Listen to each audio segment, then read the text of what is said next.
who's that guy? Bill Maher says we'll do it live.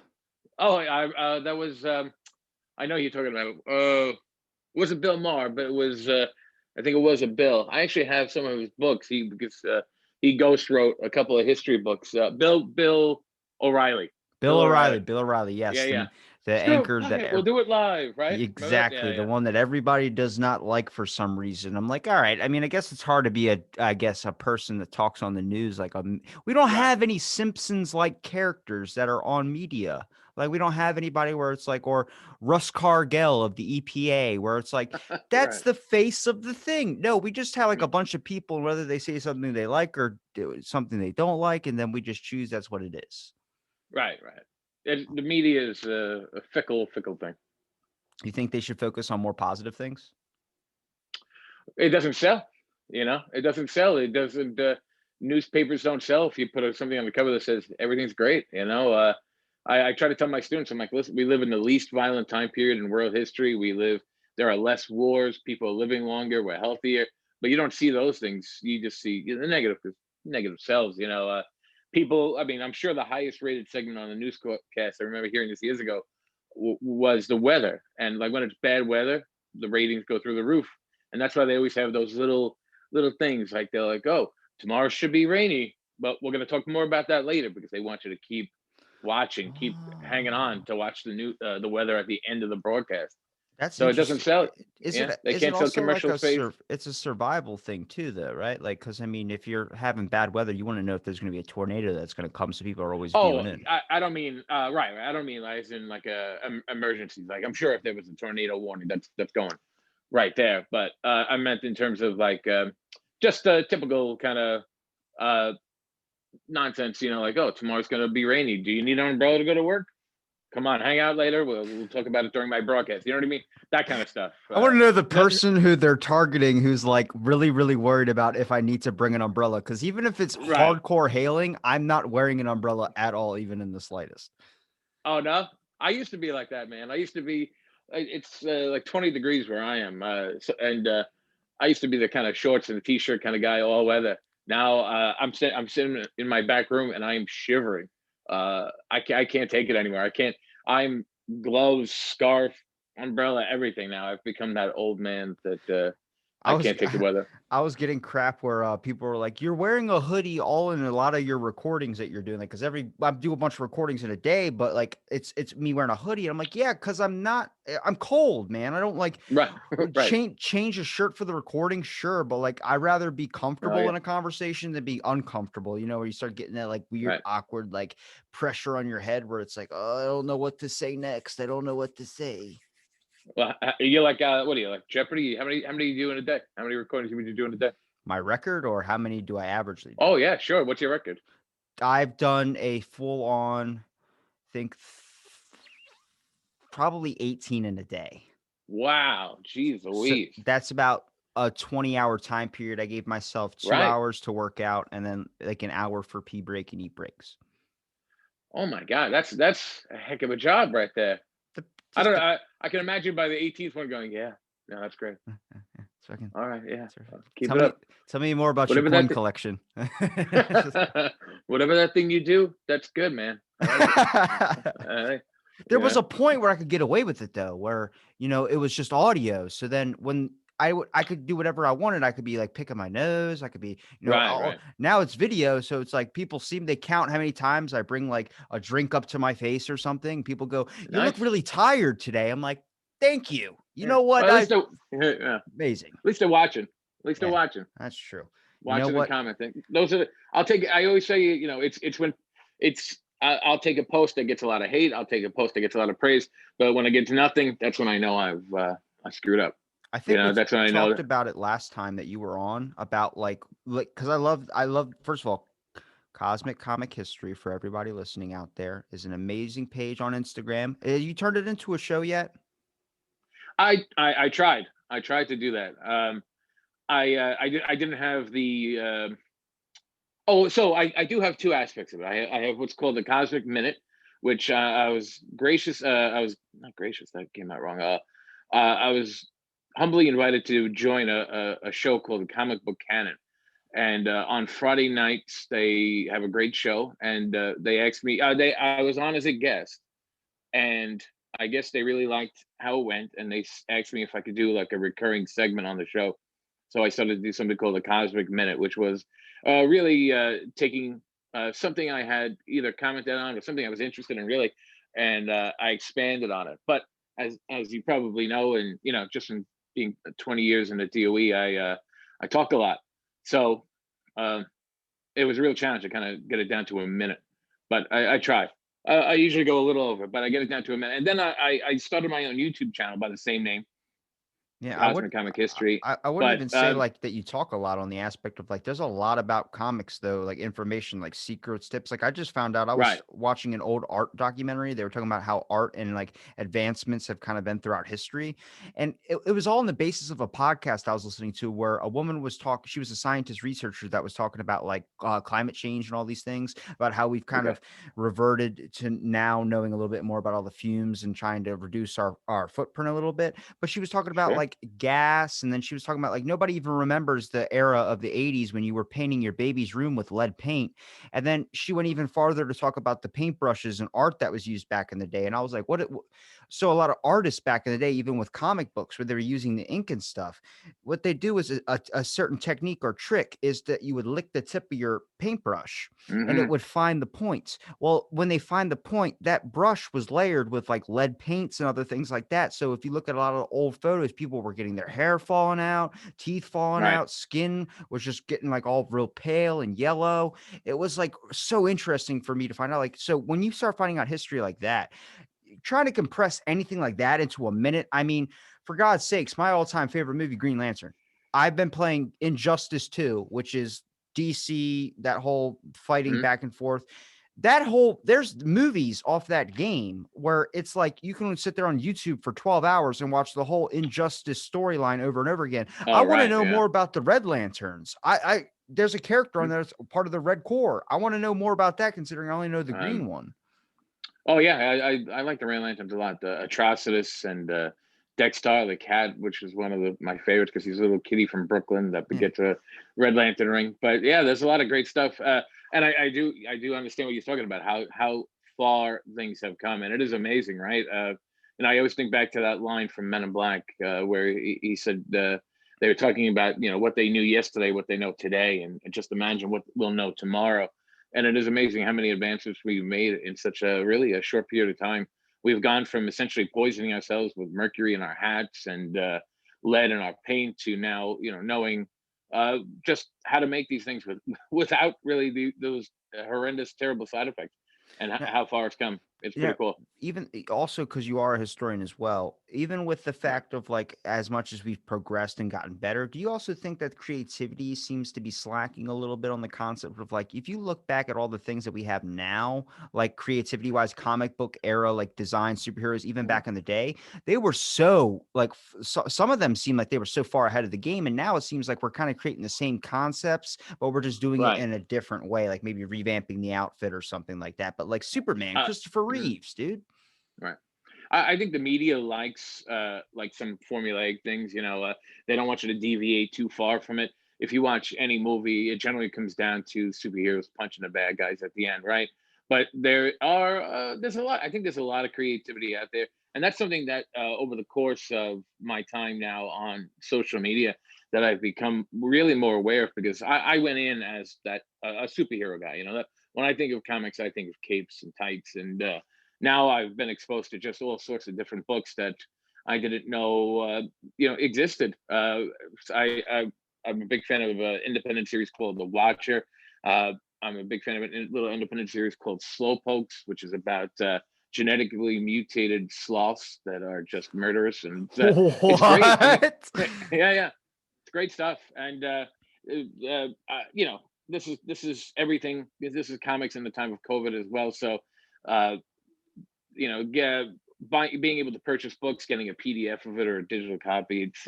It's changed a lot, and it's made me aware of things that I wasn't aware of before. I do think there are a lot of creative people out there. I do think I don't think creativity's kind of hit that brick wall, but I do think in terms of like media saturation, people have seen enough of certain things, and I like, for example, if have you been watching WandaVision, for I haven't example? seen a single episode Okay. yet. No, I've heard mixed Oh yeah, reviews from people, so it's like hard for right, me to get right. down with it. A lot of the mixed reviews, a lot of the negativity comes in the form of like uh, I think the third episode just concluded, and there hasn't really been there's no action sequences so far. There's no big explosions. There's no chase scenes and fight scenes yet, and a lot of people who that's what they know, and they don't like it. They don't like it because it doesn't have those formulaic things. And I think WandaVision has taken the superhero genre and said, you know what, we could do something else with this. It doesn't have to be that formulaic procedure that you're used to seeing. Punch the bad guy. World's coming to an end. Let's punch the bad guy as hard as we can to make it stop. And WandaVision is doing a pretty good job of that, I think. And I think a lot of the feedback, negative feedback especially, is it lacks those things that you would expect. It lacks those big fight scenes and special effects. Although I do understand the show is costing something like $25 million an episode. Apparently, it's like one of the most, if not the most expensive, one of the most expensive shows ever produced. Do I you, think it's because there's so few of them, and they're spending so much. Possibly, I'm not sure, but it's crazy expensive. You wouldn't know it from looking at it because uh, the first episode was set in the '50s, second the '60s, third the '70s, and it doesn't really it doesn't really ring. Wow, oh, look at all those special effects. But I guess there's a lot of money going into it. well, we talk about like the media, for instance, like getting views Right. comes off of like a bad thing. Maybe that's like, I guess I would say programming of it, not like brainwashing, because whenever you say brainwashing, Mhm. people think like just this craziness of it. It is kind of like that, but it's the same form as like hypnosis. You're showing people these things to keep them aware, but eventually now that's all we learn to know and all we learn to look forward towards whenever we turn on the news. So maybe if we Right. start playing positive things, like I remember a story Bob Saget was talking about when he was recounting the night of like at the time he was married, but they just got separated. So his kids were spending the weekend or something with his ex-wife. And this is right when 9/11 happened. So it was a very, very like everybody's on the news watching in awe, like, oh my God, I can't believe this is happening. And it felt like the whole nation was hurt. But one Right. network or something that like something TV played Mrs. Doubtfire instead of playing the recording or playing the live action Sure. thing of 9/11 happening. And he said, what a wonderful thing that did to me. Because Oh yeah. instead of sitting there drowning in his thoughts and being depressed because he didn't have his kids, and also at the same time, this national disaster was going on, they played a funny movie where he could laugh and totally forget about his troubles for a little while. So I'm wondering if there's a way to shift it back. That's why like my kind of hope is with all this popular, like everybody's obsessed with WandaVision, everybody's obsessed with like the new trends, the Mandalorian, all this type of stuff. I like Hmm. it like when I hear someone say I can't wait for the next season, even though it's going to be like a full year, like Christmas time again next year. I'm like, that's good because it keeps you less occupied of what's going on in Right. the news and things like that. So maybe we can find a way if we just started forcing people to watch squirrel videos or all these types of things. Like eventually you would get to a point where people would be expecting that rather than the bad stuff. I do think that's an important role for media to play. To kind of give us that healthy form of escapism, that healthy distraction, like you said with Bob Saget, to kind of keep us out of those negative thoughts. Because as someone who lived through it, as well as the rest of the world at the time, I could easily say that 9/11 happened, and then 9/12, 9/13. You couldn't get me away from CNN. You couldn't get me off of the news. I was watching and absorbing every second of it, whether it was factual or speculation. It became our lives. It became all engrossing, and I could see how that can kind of take you down the rabbit hole, and you kind of get stuck down there. So I get that channel about playing Mrs. Doubtfire because what a great movie, what a fun movie, and what a great way to kind of take your mind off, especially. I wasn't a father at the time, but I can only imagine just if I was, and I was as engrossed in the news as I was, how that must have affected my own children. That negativity that was going on. So putting on Mrs. Doubtfire would probably be a great distraction. But you're right. These things like the Mandalorian, right? That we've had so many. It seems like every month there's a different kind of entertainment trend. Well, um, I never hopped on the Tiger King thing. I missed that completely. But You didn't miss much. it, I think I I watched didn't the miss whole much. season and then I just don't even remember what the episodes were. Right. Yeah. I mean, but I know it was something about murder, right? It was something, and I know I can't get into those shows. People like those. Netflix has been putting on a few of them, like these murder mystery shows, and me, I just want, a nice distraction. Now you got me thinking Robert Williams, so I'm thinking, what would be a good movie to watch is Bicentennial Man. That was a fun movie. That was the Very scariest underrated. fucking movie I've ever seen in my entire life, Bice. dude. Wow, When that's that movie, amazing. you got to understand I how loved it. young I was when that I watched that though. Like Right. I saw that it was the most uncomfortable thing in the world. This giant animatronic dude, like Yeah, Chucky yeah, was yeah. scary, for a kid. But seeing that happen, it was so weird. And then it's predicting kind of the future of what we were going to end up doing with automatrons, which was like the whole idea was like Terminator kind of scared everybody out of it, but it was to make an intelligence thing that was supposed to be smart enough to be able to do Sure, our yeah. chores and basically be our slaves. Now it's gotten to the point where people are afraid that it might rise up and take over us. So now we're doing a thing as enhancing ourselves, I would say, by in Neuralink, all these other types of things. Mhm. We're about body modifications now. But here's the thing. Do you think in the future, maybe 50, 100 years, that we're going to start seeing people with like mutant abilities? Like we talk about psychic abilities, but like comic book mutant abilities where it's like dude can spit really far or something like that. Cause like Yeah. 5G, 4G, whatever it was, when that was first coming out, everyone was talking about how it's affecting their children, it's affecting all these Right. types of things. What's to say with all the technology that we have now, eventually it's not going to breed in this era of kids that are born with like ability or some mind power or something? You know what?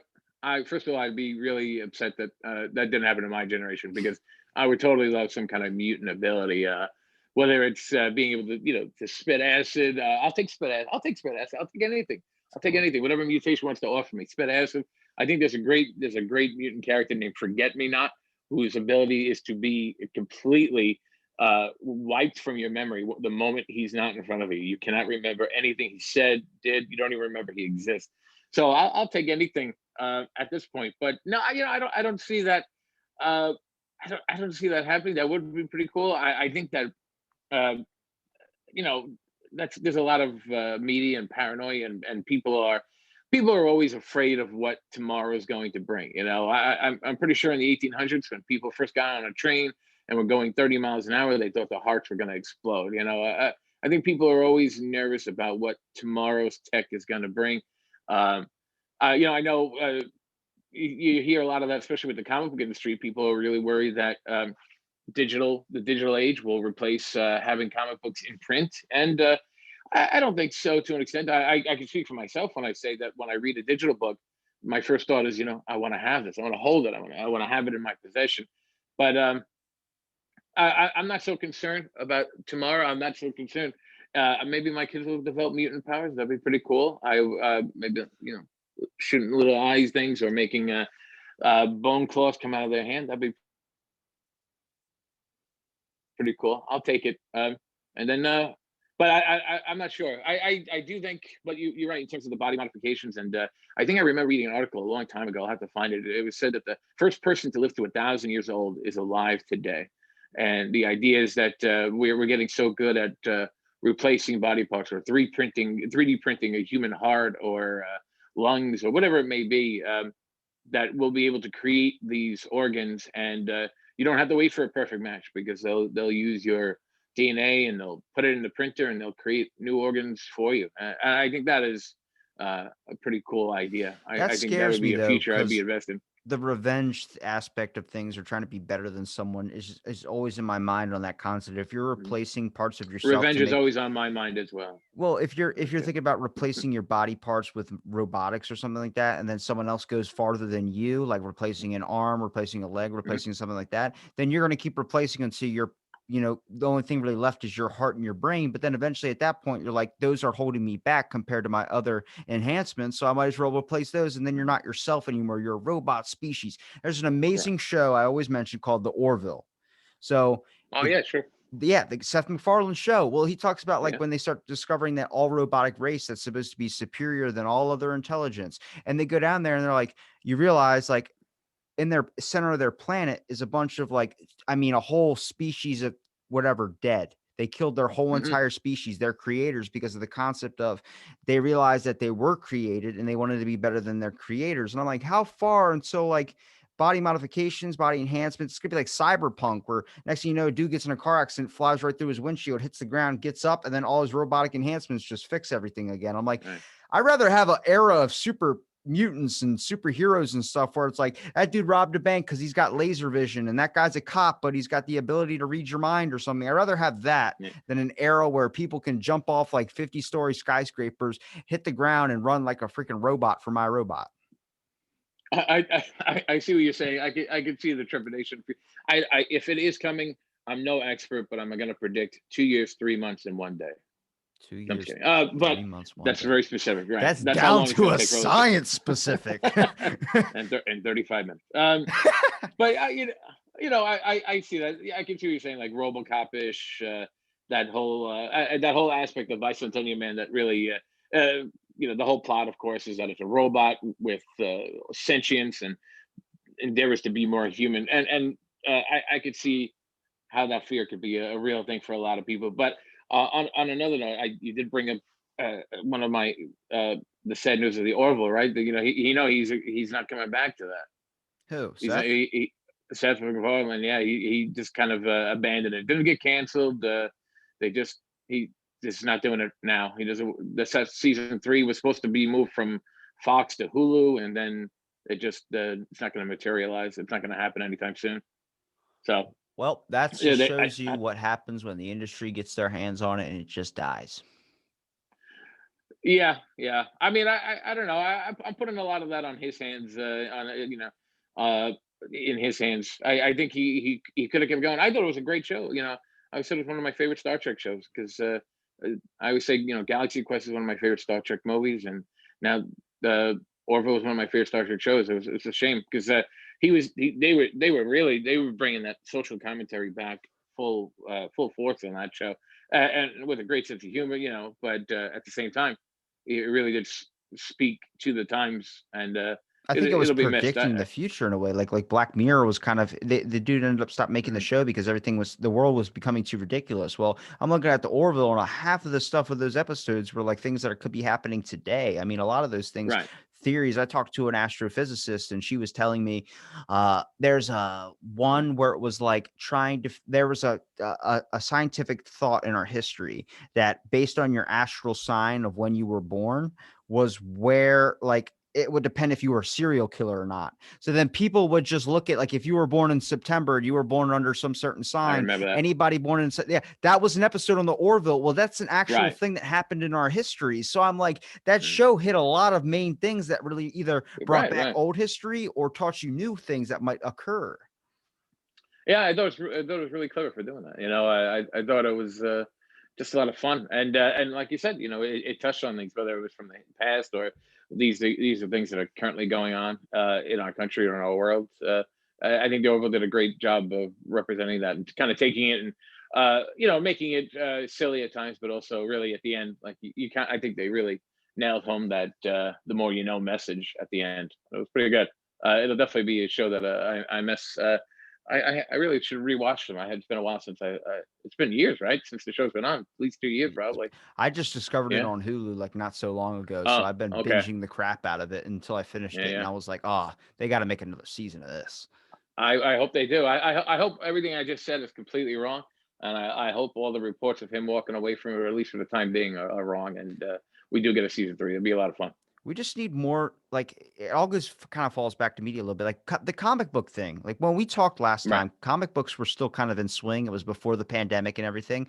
But have you heard a lot of traction about it besides like maybe some release of like WandaVision or the I almost said the Baltimorean. See, the Mandalorian, someone put up a picture and they dressed up the dude like if he was from Baltimore. He had a red helmet on, Right. and it looked like an Old Bay sauce packet thing. So I was Yeah. thinking of that. But like I feel like comic books now don't have the traction they did about a year ago. Like I feel like now the era is going to a new trend of something else. You started to notice that people not really wearing the superhero shirts or supervillain shirts. Uh, um, it is possible. I have my contact with the outside world has been minimal. The whole pandemic is really just. I think I don't get out as much as I do. So uh, if they are or aren't, I'm not aware, but I can tell you that it has. Uh, I think we're about to kick into another full swing. I think this little bit of absence of any major MCU movie or any DC movie, with the exception of Wonder Woman 84, has really left people yearning instead of kind of fatigued from having too much going on at the same time. I Did you think there like was a Wonder point we Woman were heading. 84? No, no, not really. I have a lot of grievances with it. Again, they're all really superficial things. At the end of the day, was it a fun kind of movie? Was it a fun movie? Yes, but there were so many things that I had issue with. Uh, and if I can, do you mind if I just go on a quick rant about it? Dude, go ahead. Well, I just Because got let me say one thing. All I have to say is if you're a superhero or you are an actor and you're saying, "Hey, we're gonna make you a superhero in this movie," you're like, "Okay," and you're sitting there like green screened up, and it's like, "What is this supposed to be? Me flying through what the air, catching lightning bolts mhm. and shit?" Then you see it on the screen. You don't give a shit if the movie was terrible. You're happy that you're on screen as a Oh yeah, superhero. right. Oh, they could put me in the extra in the background. I'd just be happy to be a part of it. So that being said, I'm not exactly like tearing it apart, because again, like it is what it is.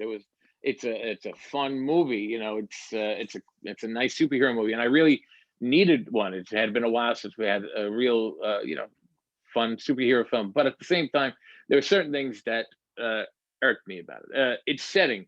It was called Wonder Woman 1984, but I felt at the end of the day, it could have been set anywhere at any time. I don't really think, other than a few jokes about people's clothes, I don't really think 1984 really played too much into the premise.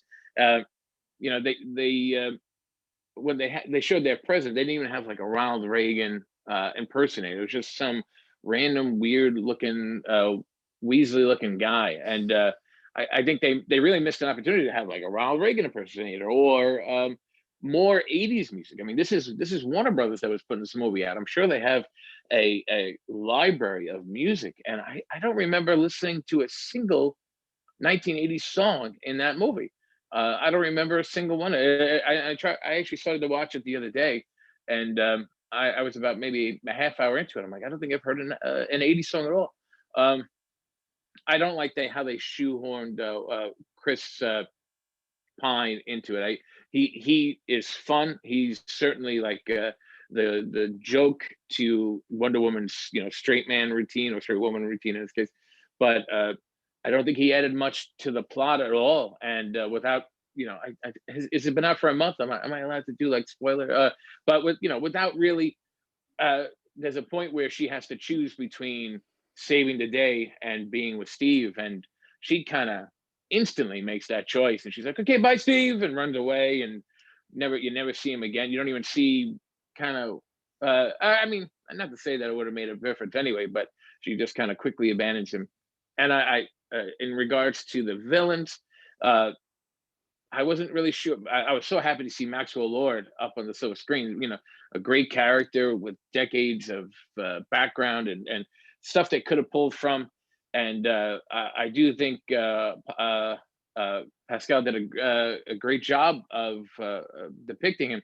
But I don't think I was confused about his motives. He starts the movie out by wanting this MacGuffin thing, the Dreamstone, whatever it's called. That thing in the movie that they have to get, and for Just some like reason, every it's movie, there's always an item they right. have to get. I always tell people my favorite MacGuffin, and that term MacGuffin is that thing that they have to get. That's what they like. That's what movie people call it, a MacGuffin. That thing that you have to get that'll keep the plot going. And my favorite example of that has always been Mission Impossible 3. And I don't know if you ever saw that movie, but in the movie they are looking for something called the Rabbit's Foot, and you realize at the end of the movie that not only do you never see it, you don't know what it does, you don't know what it looks like. It could be this small, it could be a giant thing. You have no idea, and they never ever explain. I think at the end of the movie, Tom Cruise even asks, "What does it do?" And someone responds, "Do you really want to know?" And that's it. They never explain it. And I just thought that was the best way to do it, because the whole movie you're looking for it, and you have no idea what it does. But with Wonder Woman 84, it's this Dreamstone thing that ends up in a mall in Washington D.C. And I said to someone else that um, maybe I know they released prequel books to the movie, prequel comics. So maybe they established this device and how the stone and how it got into the mall. But how Maxwell Lord was even aware of it. They really glossed over those things. It didn't really make much sense to me. And he was kind of bouncing back and forth, like, is he a bad guy or is he just trying to get ahead? I mean, is he purely evil? Is it the stone that's making, or the dream stone, whatever it is, that's making him evil? Does he like his kid? Does he hate his kid? They kept kind of flip flopping on these things. The opening scene, you're like, hey, he loves his kid. Later in the movie, oh, you just want to see his kid. At the end of the movie, his kid is what saves him. The love for his son that they really Do never you established is what saves him. Do you I think can though keep going. that it's also a concept of maybe you might have put a little bit too much faith in that it was going to turn out to be good? That's why I always tell people, like, with even with the Yeah, Mandalorian season 3, I'm like, you guys got to be careful with how much you're anticipating it to be so good, because I always like to sure. set my bars really low. I mean, in Hmm. life I do that with myself. Like, I don't want people to expect a whole lot from me, so then it's kind of like a surprise. But it's like Uh, the aspect of like every time, like, I have to check that movie out because I love Justice League and people didn't like the Justice League. I thought they had good jokes. I thought it was really, really crammed together, much like Green yeah, Lantern was. But I think people are good point. expecting way too much because they're basing it off like the top tier shit. Like, if you see Avengers Endgame, if you're comparing anything to Avengers Endgame, you're comparing it to like a duck to a airplane. It doesn't make sense. Right. No, I understand. And if you do compare things to Endgame, you're going to come up wanting, and I understand that. But it is possible. It is possible that I had a little high standards. Wonder Woman, the first Wonder Woman movie, uh, Patty Jenkins, Gal Gadot, they did a great job, and I liked the setting. It made sense that she would want to get involved in a global conflict to kind of bring it to an end, and it would make sense that Ares, the god of war, would be involved in it in some capacity. Um, I kind of wish they had continued that. They show a couple of photos that it looks like she got involved in possibly World War II. I have to look at that again, but I would have liked to have seen that. Maybe that would have made more sense as a sequel, instead of me wondering, well, did she sit out these global conflicts? Did she sit out, genocide and global catastrophes because she missed Steve? Is that I don't think that's a good enough, a heroic enough reason to sit out of these conflicts. I would have liked. I think my ideal Wonder Woman sequel would have seen her in World War II.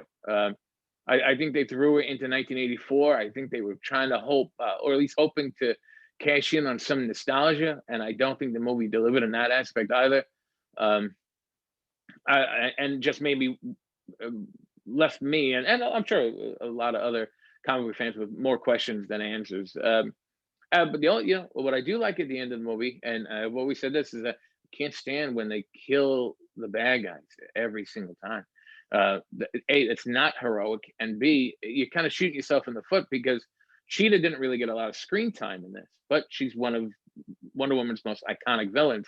It'd be great if they, used their movie and screenwriting magic and were able Fucking to bring her back. spoiler Right? alert. Jeez, I didn't even know that she died. No, she didn't die. She didn't die. Okay, okay, okay. No, she didn't die. Okay. This whole thing is a He said spoiler. he looked at me all ominously. This whole I've been spoiling this whole movie for you. It's good. You should No, do a but she, review thing. Like, it's like when someone's describing you like of a scenario or something, like, for me, my descriptions and stuff are always really, really vague. Like Green Lantern, what's the movie about? You get to see Ryan Reynolds take his shirt off, and then he's also in love scenes with Blake right, Lively. Like, it's gonna make you buy into it. So I'm already selling tickets to Green Lantern. right.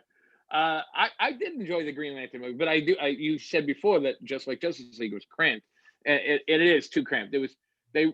It's like they did not plan on having that sequel, and they wanted to get as much story in as possible, as quick as possible. Justice League did the same thing, I think. Um, but you know what actually is worth a rewatch, if you have HBO Max, or you can just get your hands on the DVD or stream it, is the Batman vs Superman Ultimate Edition. And I always tell people that you would think that I'd be first online, but Batman vs Superman was one of the few superhero movies that I did not see in the theater. I really had no desire to see it in the theater. I didn't like the way it looked. I didn't. I especially when I heard the reviews were generally terrible.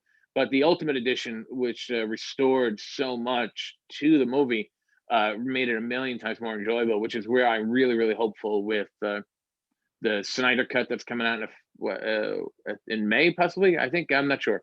The Snyder cuts are coming out on HBO Max in May, the 4-hour one, and now people are calling for the David Ayer. I'm not sure if I'm pronouncing his name right. The cut of the Suicide Squad movie, Yeah. which was again another movie that was it I could have been liked a it. lot better. It was a bit of I a mess. it could have Right. it could have been better, but Yeah, I thought. what I really like about these superhero and these movies that come out like based on DC or Marvel universe is how closely they can really capture some essence of like what humanity is. Like I feel like the best show that overall did it was Homeland. I think that if there were superheroes, that's what it would be like, would be Homeland. Like you get to see literally a superhero with like a bipolar issue where it was like it was really, really dramatic for a lot of people, but like a really good movie that kind of showed at least the side of people that they felt like they could relate to, not like being insane, but the side of the Joker when you get to see that depression aspect of him and see everything he went for, like through, Mhm. and then you get to literally be like, wow, you're kind of rooting for him to like you understand, you get to see that compassion side that I don't think anybody really saw with Yeah, any other you want Joker film.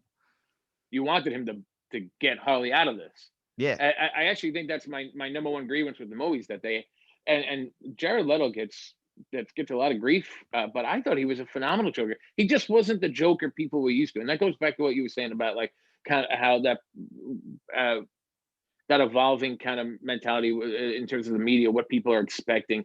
Uh, and in terms of what I was saying too about WandaVision, where it's a good superhero show, but it's not the one that people are expecting, and as a result, they maybe aren't into it as much.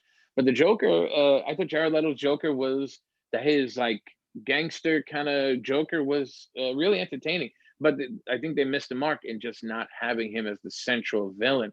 When he was so prominent on posters and media, on commercials, and then to have like what probably 8 minutes of screen time uh, throughout the entire film was really a letdown. As you said, talking about when you walk into something, you have expectations versus the reality. To see so much cut, and including there was so much that we even saw in the commercials with the Joker. Maybe something with him, like he had like maybe a burn on his face, and had not in the movie at all. So I do hope they get a lot of those scenes put back in, and HBO, I'm sure is going to get a lot of subscribers with Justice League when it comes out. So maybe they'll kind of what do you call it, capitalize on that and have a Suicide Squad director's cut as well. That'd be really cool. But I that's a really movie I'm looking forward to. I The really the enjoyed the if we're gonna talk about superhero shows, I mean Doom mm, Patrol, I don't think anything compares to that. Like that to me is just right. like I'm a big Brendan Fraser fan, like The Mummy, even like all those types of movies, but let me tell you, that Doom Patrol, like it's like a Teen Titans, but if it wasn't for kids, it was Teen Titans for Yeah. adults, where it was like they were talking about sex, they were talking about all these types of things. He would say the F word when he got real mad. It was like I Right. enjoyed seeing that aspect of things because I think it brings a sense of realism. Like I know you love the noble and true heroes don't kill or do anything like Mhm. that, but some like Superman's whole idea made sense when it came to killing things because he just didn't want the evil to spend, but he went a little too far with it. But on the aspect of like even Lex Luthor in the movie Superman versus Batman. People hated that fucking guy as Lex Luthor. And I'm like, he did a very good job. He might have been a little bit too much Jokerish when it came to like sticking Mhm. candy in somebody's mouth. But it That was was a weird scene. yeah, but it I was mean, an aspect of uh, like you got to understand what money and power would do to you. But it's those scenes where it's the uncomfortableness, that feeling like when you mhm, saw the movie The Joker with Joaquin Phoenix, where he's just sitting there, he shoots the guy in the head, he starts laughing really hard. And then you can see him like get up and then sit down, get up and then sit down, get up and then sit down. It's that right. uncomfortable of what the fuck do I do right now, which I love so much because it's like those scenarios where like people are like, I don't know what to do. It's always Mhm. so planned out. Sometimes you just don't know.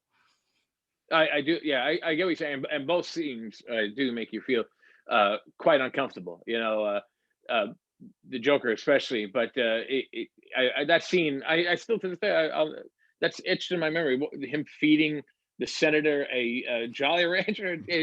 You're like, what? Stop it! No, why are you Slap his allowing hand him to down. do this? Slap his hand down. Right.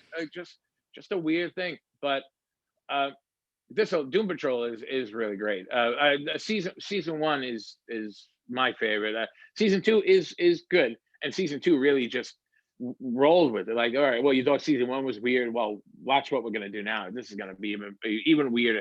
But Mr. Nobody, Alan Tudyk, who is just a great voiceover actor and a great actor in general, played Mr. Nobody on season one, and loved that whole breaking the fourth wall aspect of him, and just every aspect of his character was great. But you're right, Brendan Fraser was great. Is great on the show. And it's a shame that he's not in that like kind of like legendary actor status that he should be. Those mummy movies were genre what do you call it? They like decade defining. I'm not sure how to explain that, but Yeah. when people think of those kind of horror action movies, that's the Mummy Brendan Fraser movies, and he sold it. He made it. He made it what it is. Would But you, if we had mutant yeah, powers in the future, would you be a superhero or supervillain? that's a good question. I'd like to believe I was a superhero, but if what kind of powers, by the way? What powers do you Would want? you? Oh, Remember last uh, time we talked about flying, but I said if you had the ability to fly, you can only do it indoors. So that means you just hit the ceiling. So right, right. I can't afford to keep doing that. But I'd like to think that I would use my powers for good, but I don't know. It depends on the situation.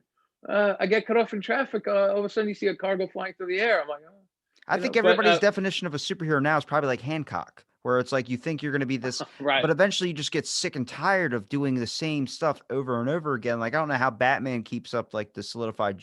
I don't think I would ever be a superhero, mostly on the aspect I feel like I would be like a vigilante where it was like Mhm. Deadpool, where I would help out, but also I wouldn't be handling bullshit. Like even when the kid Right. in Deadpool 2 called him something and he was like, that's it, game over. He's like, we don't kill kids, or you don't know that whole thing. He's like, come on, it's that whole aspect of like, eventually you get so fed up to a point if you're going to sit there and let everybody, like in Homeland where you're poking them, they're saying, you need to do this, you need to do that.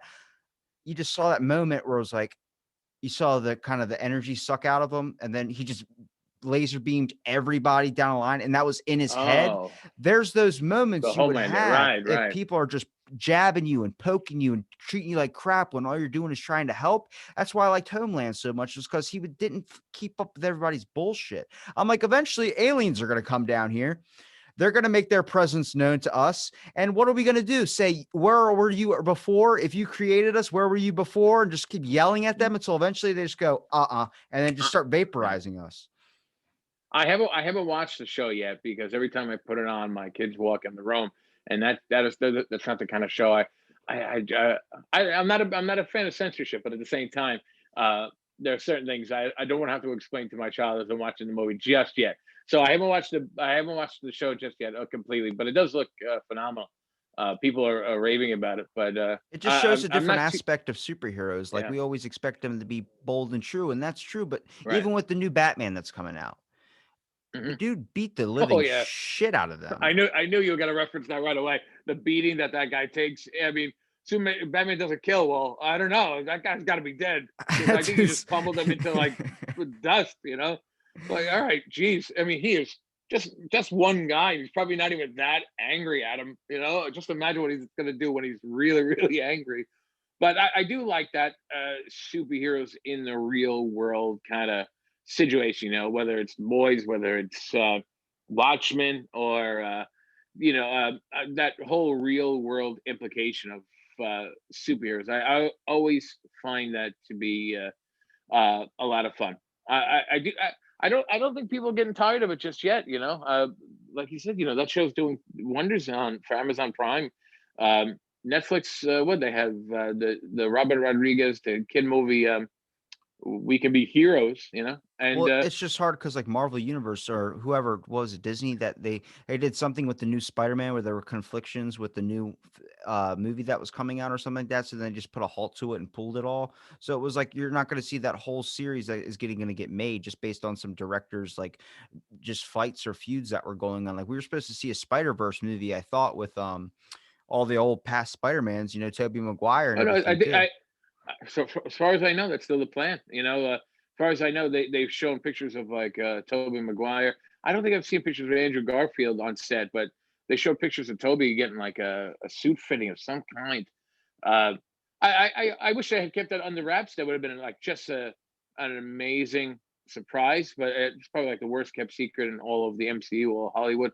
Uh, but I do hope that I mean this is scheduled to be whatever they're going to call Spider-Man 3. It is scheduled to be the last one in the MCU. Uh, but I'm sure money talks. I know they gave credit to Tom Holland for uh, even making this movie happen, because remember this wasn't even supposed to happen.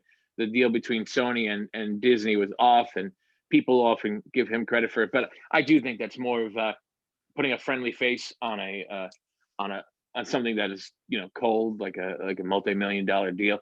I think they were putting a kind of relatable face to it by giving him credit for it. But I'm sure when the money starts rolling in, the deals will start getting made, and Spider-Man's time in the MCU will extend. Although I think I've said many times to many different people, I would be perfectly okay with the Spider-Man movies operating on their own. I'm sick of everybody playing a mentor to Peter Parker. I want, you had Iron Man, and now they're saying Doctor Strange is going to play that role, and uh, he had a mentor. He had Ben Parker. He had Uncle Ben, and they haven't even addressed him yet. I think the only thing you saw letters on a suitcase. Other than that, they haven't addressed Ben Parker. So uh, I would be okay. They did it. I think they did a great job with Venom. And like you were talking about before with Green Lantern, how you had that like what they call a beefcake scene, right, where Ryan Reynolds takes his shirt off. And I always tell people one of my favorite things about Venom is that he keeps this disgusting, sweaty hoodie on the entire movie. He doesn't take it off. There's no Tom Hardy, look how muscular I am scene. It was more about the character. I'm looking forward to Morbius. That's another movie that's going to be set in the Spunk, the Sony Pictures universe of Marvel characters, which is the probably worst name ever. That's the worst like that's like a league of superheroes or super villains, I would say. It sounds terrible. It sounds like oh my god, the Spunk all over me. It doesn't sound like something you want to base a multi-million-dollar movie franchise on. Spunk. Well, we Sony also Pictures didn't think universe. Fanta was going to be a thing, and that became a thing. Oh, didn't think what was going to be the thing? Fanta. Oh, Fanta. Like the freaking soda? drink. That's a terrible name for a drink company. So from what I understand, and this is I'll switch off the comic and switch off the historian. From what I understand, Fanta gets its name because during World War II, Coca-Cola was not allowed to sell its product in Nazi-occupied Germany. So rather than pull and close the factories, they simply changed the name to Fanta. And legend has it that someone said, well, what are we going to call it? And they said, use your imagination. And I think Fanta means imagination. And they changed the name of the product so they can continue to sell it overseas. Is that true? I believe so. Yeah, I thought so. like Santa and Fanta maybe they were just thinking that, but no, there's a lot of companies that have ties to some terrible things, and this is one of them. Yeah, I know all about Henry Ford and his ties to the the Nazi side, but damn, that's interesting. Right. I think I hate Fanta less now. IBM, Hugo Boss, so it's the company that designed the uniforms for the Nazis. BMW. What about A&W or A&W root beer? I don't think I can't even remember. I can't remember what A&W stood for. Wait, so they don't have any ties to the Nazi regime? Not to my knowledge. No. So it's a safe drink. It's a safe drink. You have a root beer? Yeah, I got a root beer. I do. I do. Okay. It's pretty safe. But yeah, there's some crazy stuff out there. But and that's why the stormtroopers and Darth Vader look the way he does. They do, I should say, in the Star Wars movies, because it's based off of that Nazi attire. It's supposed to look like the World War II and the stormtroopers of Nazi Germany. When I say Rick Moranis, what comes to your head? Spaceballs. Okay. But it's different for everybody. Everybody always either says Honey, I Shrunk the Kids or Spaceballs. To me, I say Fred Flintstone, the Flintstones. He was Barney Rubble. Oh, he was Barney. Yeah. I actually I'm aware of those. I never saw them. What were the Flintstones, and then Flintstones Viva Rock Vegas was the sequel, I think. Yeah, well, Uh, that's not the same actors though. It's oh just no, yeah, it's the Flintstones is just the Rick Moranis one. so The other one is two other copies. they were good enough to do the Flintstones the first time, but two times would have been, that's too much for their Hollywood mentality. It's They like couldn't handle. Fantastic Four. They made Fantastic Four with Chris Evans as Human Torch, and then it took me Yeah, forever to believe that he was going to be Captain America until Endgame, and then and now people forget that he was Human Torch. yeah, but then You know, Fantastic right? Four, they made a new one, and I honestly thought the new one was okay. I didn't think it was the It was best that okay, they could do. right? But then now they're making another one. I'm like, can you keep the same actors for the same series? Like I thought whoever played in oh damn it, what's that actor's name? He played in Hubie Halloween. He was the priest. Uh, The bald guy who played the Precinct. Thing in Fantastic Four, the original. Oh, Michael Cutlass. Yeah, he should I don't be know how I remember that one. the main like they need to bring that like that guy did amazing job as Yeah. the Thing. They need to keep making movies like that. Like Silver Surfer was good, but then they stopped. When are they going to make a because there's a video game I play all the time on my phone and it makes me think of you. I know that sounds weird, but it's the Marvel I'll Conquest take of it. Champions game where you Oh get to yeah, sure. I play that game My students go crazy constantly. for that. Yes, I play that game Th- constantly. So that maybe they should make a movie where they put them all in a ring and then have them fight by this giant guy like the Collector, and they have to try and escape, like a lot of the Oh shows have yeah, done before. they should do like a Secret Wars kind of angle, like they did in the '80s, where in the 1980s they had that Secret Wars comic book, and the story goes is that the toy company, I think it was maybe I want to say Toy Biz, but I can't recall if that's true or not at the top of my head. Maybe Mattel, I can't remember. But the toy company did like a testing, and the kids said they liked Secret, they liked Wars, and they're like, all right, well, we're just gonna put those two words together. We have Secret Wars, and it was all designed to sell toys. And they had this little maxi series that went on for a year called Secret Wars, where they brought all these characters together, and it's characters that at that point you really had never seen share the same page together. And a lot of comic book people absolutely hate it because the whole intention was to move those toys off the shelf. But I really, as a kid, I really enjoyed that storyline because uh, I was toy obsessed and still am, and the book was perfect. But I get what you're saying too. One of the reasons I like the Fantastic Four Silver Surfer movie is because it was kind of comic booky. It was like the Fantastic Four has got to be such a hard comic to write because they are so intrinsically uh, tied to the comic book. Whereas you could have Deadpool and you can make a rated R Deadpool, but if you start making as they did with the I call it Fan Four Stick because if you remember how they had the posters, they replaced I think an A with a four, instead, so it was just Fantastic Four. Anyway, it looked terrible, but they tried the one with Michael B. Jordan. They tried to make it too grim and gritty. Yeah, I well, they mean, had him play Creed not even that long before, so it was like you can't really yeah, expect it was just a huge right, gap right. for him to play Human And Torch. I get it, and I get it. Well, who was the director? I think his name was Josh Trank, and he had all sorts of issues with the cast and the filming and the studio. And but one of the things that always stood out in my mind when I watched the movie is that Ben Grimm. They have flashbacks to like when they're kids. Oh, not flashbacks. That's how they do the story linear. Like they go from when they're kids to when they're adults. And Ben Grimm is getting abused by his family, in particular his older brother. And the older brother says to Ben Grimm as he's beating him up, he goes, "It's clobbering time." And I thought, oh my God, it's clobbering time is such a fun comic book expression. And now in this movie, it's an extension of the abuse that he received as a child. And I just thought that was not something that they needed to make. And no pun intended because it's Ben Grimm, but it was not something they needed to make that grim.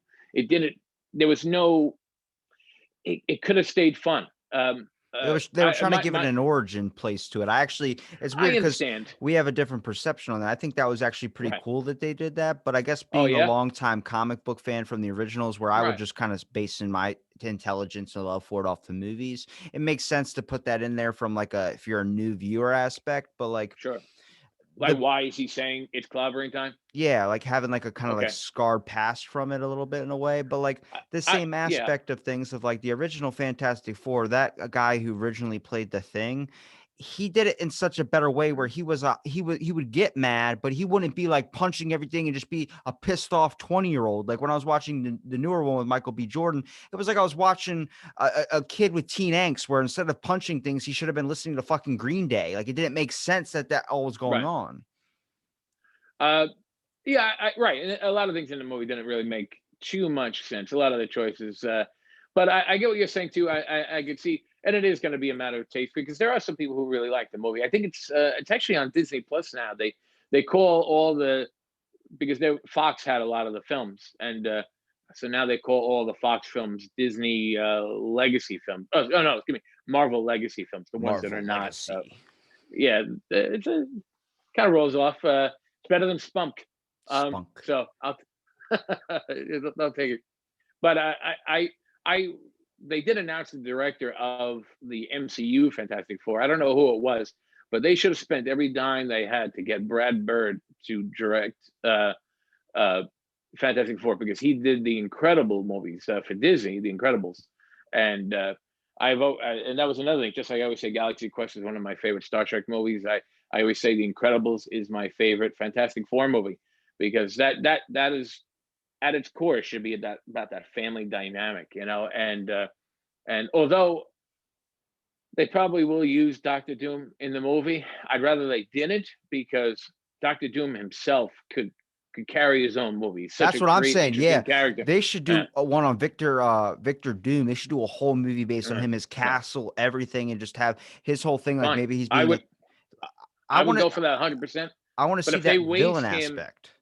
right? But if they waste him in the Fantastic Four movie, if they just use him as that villain who's going to be defeated at the end, it's such a waste. You know, throw me a sea-level Fantastic Four villain and spend 90% of the movie focusing on the dynamics of the family. That's what I want to see. Can you You know, give imagine me being in like Villain Academy and then they place you in class level based on your powers, A, B, or right, right. C? That would suck to be a C villain. Like, oh my God. Like, I wasn't good enough for the like that Suicide Squad is a bunch of C villains marked Yeah, up into yeah. one movie. And Marvel has their what the Thunderbolts are kind of like Marvel's version of the Suicide Squad as well, you know. And it's a great way to I mean they must have thousands upon thousands of characters at their disposal. It's a great way to make some of them relevant again. I actually a couple of years ago they did a great job. DC did a great job reinventing Catman, a character that you just couldn't care less about. And they gave him such an interesting backstory. They did as part of the Suicide Squad and the Secret Six, such a great character, and they've done wonders with him. And then they haven't really used him since. He went back into obscurity. But those books, that's what I'm looking forward to with the Suicide Squad. Uh, John Cena is playing a character named Peacemaker, who a lot of people are not familiar with. He was one of the Charleston characters that DC had bought a couple years ago that Alan Moore wanted to use in his Watchmen book, and DC said no because they had just acquired the characters, so they made the comedian instead. And no one knows. I mean, I shouldn't say no one. Most people who are not familiar with comic books don't know who Peacemaker is. But I guarantee, I think I just saw as part of DC's new books that Peacemaker is in the Suicide Squad in the books too, and that's a great thing. The characters are going to get some main screen time. They're gonna rise from C level to A level at least for a short period of time, and then he's getting his own. John Cena's getting his own show on HBO Max with that character, so that should be pretty cool. I do hope they play him up like similar to the way the comedian was depicted in the Watchmen comic and the Watchmen movie. Where he's I kind of like know that vigilante anti-hero. they had the little backstage blooper with John Cena, and he was like, it was when he apparently there's a scene where he's eating a chimichanga before he fights or something, and he was like, In this movie. yeah, he was like, it was the Okay, 34th take that they were on, so he had eaten like half of 34 chimichangas. So he was all like, right, by the time he started moving, he was so like in pain, just like of like trying to fight and do all the scenes and stuff. Where he goes, "Don't be surprised if in that scene I'm a little slowish," because like he was already like full like stuffed. So I was like, that's cool to that's know great. beforehand when it comes out. There, 34 takes. Good God. Yeah, apparently What? something he wasn't capturing the angle perfectly, but they would tell him like Oh, halfway down his chimichanga, and I was like, "That's freaking nuts, man!" To be able to like try and do some flip stunts after that. Like, I have a whole new fascination for wrestling after hearing the Undertaker on a Joe Rogan podcast. That dude that was just has, recently, right? yeah, he's got an Yeah. orbital socket break that is permanent, where if he's looking, he has to look like this, like with an angled head towards you to just see one of you. The rest of the time, he's seeing double. Damn. Yeah, those guys, they take a beating for our entertainment for sure. I mean, I just don't even know how they get back up. Like, I don't know how they do it day after day. I saw something the other day. It was a YouTube show of just the people messing up, what they call botches, and some guy would fall 8, 10 feet, excuse me, and hit the floor, and completely missed his opponent, hits the floor, and gets back up. I would. There's no way I'm getting back up. There There's was no one way. time that happened that the one dude died. He was like zip lining into the ring and he fell from the zip line and hit the Oh ground. yes, yes. And that My brothers and I were watching that live when it happened. that commentators were like, fucking cut it. Like, no, he's actually hurt. And everybody's Yeah, like running over that. That's sincere. That's why I say like that was, yeah. there's Owen a Hart. there's a point when you're young and then there's a point when you're older where you get into wrestling. There's like a middle part where you just kind of lose traction for it. But I've gained so Hmm. much esteem for it on the concept of what they put their bodies through, the literal Right. hell, like just to be able to do those Ah, stunts. well, you should definitely go back and watch. There was a Undertaker versus a guy named Mankind. It was Mick Foley, very uh, amazing wrestler. And if you're talking about people who could put themselves through hell, he's definitely one of them. And I think the match was called the Hell in a Cell match, and he must have thrown him something like 30 feet off the cage down to the floor. I mean, that guy takes a beating in this match. It's a classic. You should definitely, if you're getting into it, that's definitely one to appreciate how much pain he went through for everyone's entertainment. I always tell people that, they're like, oh, I used to watch. I watch wrestling in waves. My brothers and I absolutely loved it as kids. As I got a little older, um, I I waned off it, and then when my kids, one day my son came home and he was like, I love John Cena. He was like in kindergarten. He's like, I love John Cena. And I had no idea who John Cena was. I hadn't watched wrestling in a long time. So I started to watch it again, fell in love with it again. And now I'm kind of on the outs of it now. But people always said, how do you watch it? It's fake and all that stuff. I'm like, well, the dinosaurs in Jurassic Park are fake. And I still enjoy the hell out of that movie. Yeah. Yeah. And as opposed to Jurassic Park, these guys are really getting hurt, and they're doing it for your entertainment. So I could absolutely see how you could respect what they're doing. It's definitely an amazing career. Yeah, I think if anybody is a wrestling fan out there that's listening, definitely check out The Undertaker on Joe Rogan, just on the concept of like you get to literally hear like he pulled his tendon off of his something in his shoulder or something where the tendon had slipped off the bone. So he couldn't Mhm. lift his arm above his chest. And what he would do is he literally went to all these different flights, kept doing his matches and stuff. And eventually he got into the doctor and they were like, I can't find it. Like, I don't know where your tendon dropped to. Like, they're searching back there Jeez. for it. He goes, the only way, he goes, this is going to be very, very painful. And they had to, while he was knocked out, they had to pull his tendon all the way back and reconnect it. And then, like, literally afterwards, he goes, that's the best I could do. I didn't like the doctor told him, I don't know how to fix this. Can you come back after my lunch break? I need to think about this. Dude came back in an hour. They did their best with it. Next thing you know, he's like, at least I can move it this high up. I'm like, you don't understand them. Like, once you learn that much they're doing for that entertainment and you're going to sit there and call it fake, well, they're still Yeah. making fucking entertainment this way. Right. Right. And they do it, day after day. Luckily, thankfully, he was able to get it taken care of, and he. A lot of those guys, they self-medicate with drugs and alcohol, and it ends terribly for them. And for the people that they love. So it's a good thing that he was able to get that kind of medical help. Because just imagine, I'm 42. I get up and I'm like, oh, my shoulder hurts. What I do? Oh, nothing. I just slept wrong. And just imagine falling off a steel cage the night before and getting up, saying your shoulder hurts, but you got to keep going. You got to do it again and again. Imagine I mean, getting I mesh absolutely under admire him. your eye Mm. because Rey Mysterio did one of his kicks into your face. That's how he had mesh under his eye because Oh, Rey is that how he got it Mysterio. from Rey Mysterio? Yeah. There's a video online of Rey Mysterio. I think he was wrestling in Mexico at the time, and the his opponent literally passed away in the ring, uh, like middle of a match, middle of a move, and Rey Mysterio does, he does some kind of twirling kick, where he holds onto the ropes and he comes back in and he kicks him, and by the time he did that move, his opponent had passed away.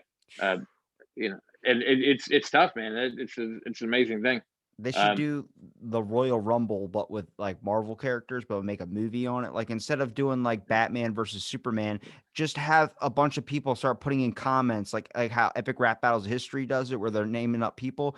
Do like let's see yeah, Blue Beetle versus I don't know, pick a villain. Like I want to see those some even if you want to do C characters or B characters, don't pick right. the two biggest fucking ones. Superman Mhm. versus Batman, that was a hard movie for anybody to get down with because you're like Superman could just pick them up, throw them around there. Pick two people where it's a possible superhero and a possible villain that can fight each other, that could be defeated, like Fantastic Four versus pick a team, Doom Patrol, something where it's Right. like it's going to be an even match. I think one of the things that, and you mentioned Blue Beetle, which is one of my absolute favorite characters that gets really no mainstream media attention or at all. And Blue Beetle, especially the newer Blue Beetle, Jaime Reyes, who is a young uh, Mexican American living in, I think, El Paso, Texas. I think El Paso, or maybe he's in New Mexico. I can't remember actually, but uh, that's a great character that if you applied the Joker mentality where the movie costs like something 60 million to make, possibly, um, and the whole movie cost 60 million to make, and you hired a great director, a great writer, you gave them free reign of this character. I definitely think if you took a character like Blue Beetle or Booster Gold, and I've always tell people I think my favorite would be a Booster Gold Blue Beetle like buddy cop movie, that involves some kind of time travel incident that they needed to correct. Uh, and you could take them, even though Blue Beetle's like, oh, excuse me, Booster Gold's from like the 25th century. You could take those two characters, throw them back into the 1950s, 60s, wherever they need to go to solve the problem. Get them out of their costumes. Don't let them use their superpowers, and you can make a great movie about these guys without spending millions. There are all these great characters that really do need, put, like you said, put the A-listers aside for a little bit, because you can't really mess with Superman. You can't really mess with Batman. You can't mess with Spider-Man too much because people will call you out on it. People will say, you shouldn't have done that. You shouldn't have changed his origin. You shouldn't have made him this. You shouldn't have done that.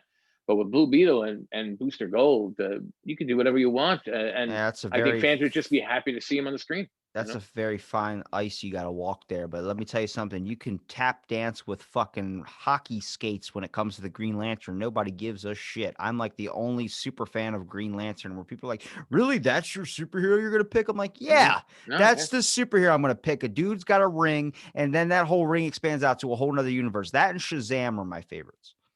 Oh yeah, yeah. Shazam was a great movie. A lot of fun. Straight up colorful, comic booky, uh, kind of fun. And that's I thought Aquaman was great too. Aquaman was a lot of fun.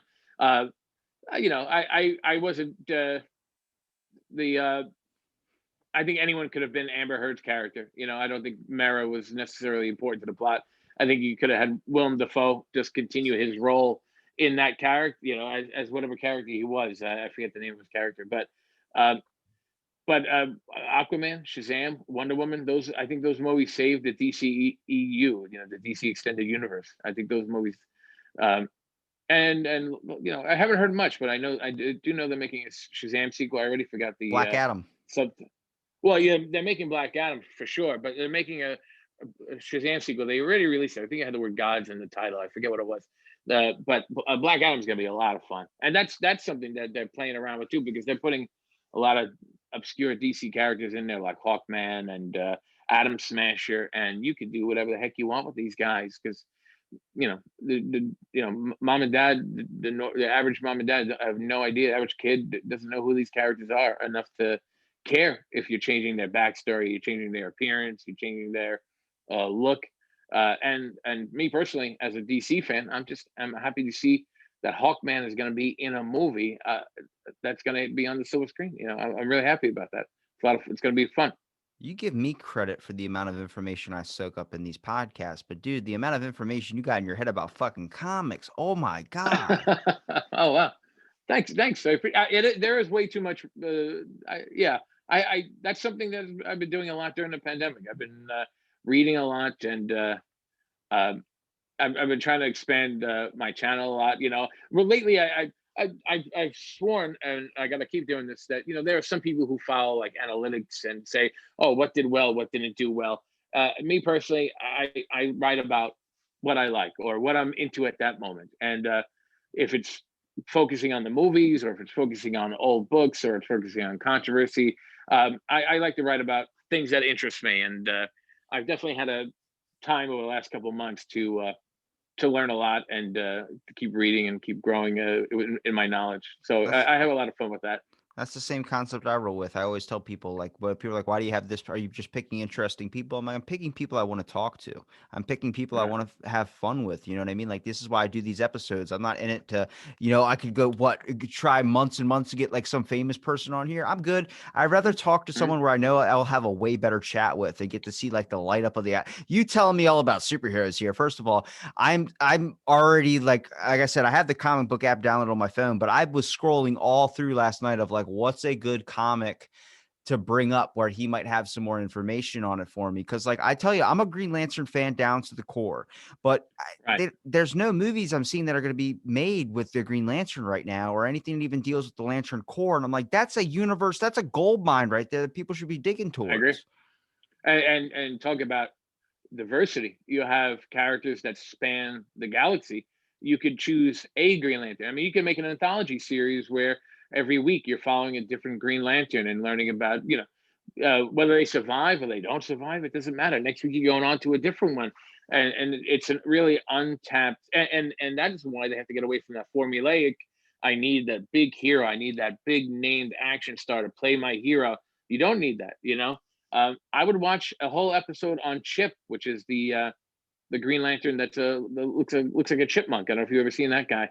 There's a tiny little chipmunk looking Green Lantern called Chip. I would watch an entire episode on that. My favorite Green Lantern, by the way, and I do agree with you. Green Lantern is they're amazing characters.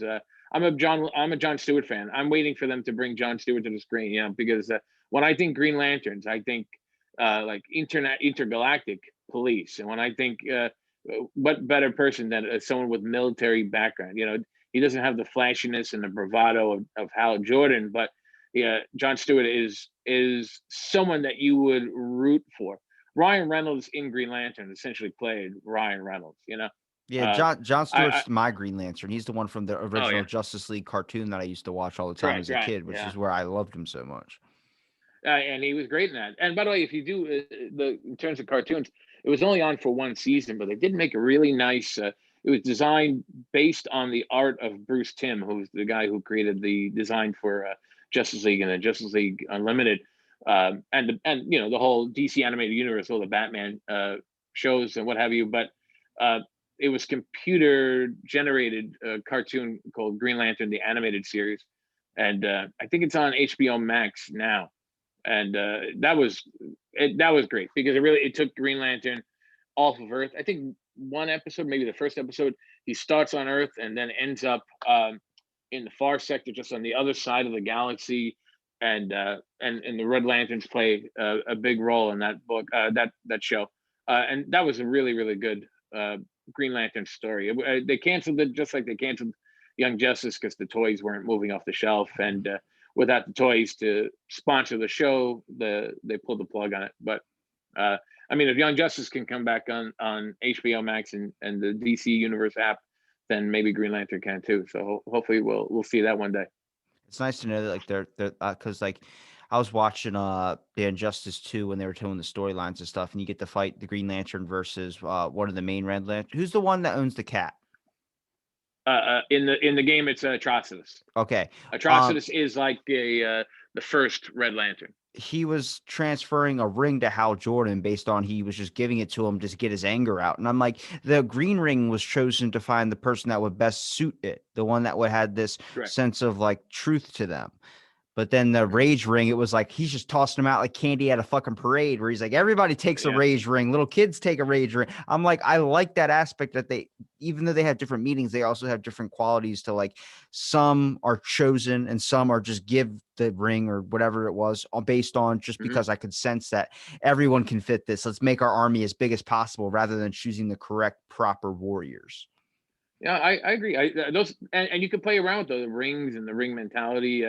The Green Lanterns, like you said, they respond to your will, whereas the Red Lanterns respond to your rage. Blue responds to your hope, and so on. And over the last couple of years, they've introduced a whole spectrum of different lanterns: white lanterns, gold lanterns, ultraviolet lanterns, and to a lot of people, like, oh, come on, you're stretching. But to me, I absolutely love it because it adds such an interesting dynamic to the concept of the ring. And anything you do, really, anything that a writer does or a publisher does that expands the mythology of the character, I'm always just interested in, because that just gives, if they do, I think there was talk of a Green Lantern Corps series on HBO Max, and it just gives them hopefully more to pull from. The Green Lanterns have decades of books, but I do hope. I think in the movie they didn't really pull too much. But anyway, I hope in the show they will, and I hope you see a character like John Stewart at the forefront of the Green Lanterns in that show, because that would. I mean, I'm watching it anyway, but I'm loving it if it's John Stewart. All So right. hope that Can we finish it? Black as day. Is that what it is? Black as day. And in bright as darkest day. wait And in bright as brightest day. day. Oh my gosh, I'm drawing a blank on it. Usually That's I what I'm recite saying. this I, in my I sleep. just I just Uh, saw the movie like 2 days ago, and I'm like, right. in brightest day, Uh, darkest night, Let no evil escape my sight. Let those who worship evil's might beware my power, Green Lantern's light. and that's what we're ending it on. That's a good